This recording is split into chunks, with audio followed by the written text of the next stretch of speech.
తమగు విత్తము రూపము పురుషాడికి విద్య యశస్సు భోగకరి విద్య గురుండు విదేశబంధుడు విద్య విశిష్ట దైవతము విద్యకు సాటి ధనంబు లేదులన్ విద్య రూపాల పూజితము విద్య నెరుంగని వాడు మర్త్యుడే. విద్య విశిష్టత గురించి దీంట్లో చెప్పబడింది. విద్య మానవుడికి రహస్యంగా దాచిపెట్టిన ధనమట. అలాగే విద్య అందం, విద్యయే కీర్తి, విద్యయే భోగాన్ని నిర్దేశిస్తుంది, విద్యయే గురువు, అన్నిటినీ బోధిస్తుంది. పరదేశంలో చుట్టం వలె సహాయపడుతుంది.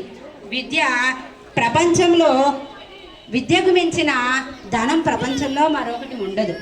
అందుకే మనకి విద్య రాజ్యసభల్లో కూడా పూజింపబడుతుంది.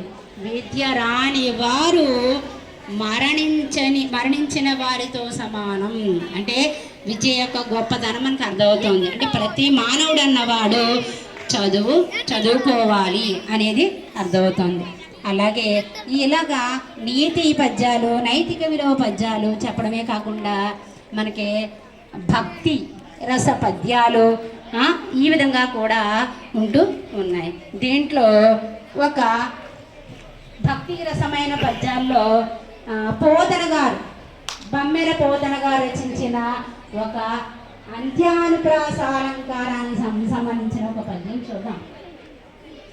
అడిగేదనని కడువడిదను అడిగిన తన మగుడనుడు గడని నడయుడు బెడబెడ చిరుమిడి గడబడ నడుగుడు నడుగెడదు జడిమ నడుగుడు నెడ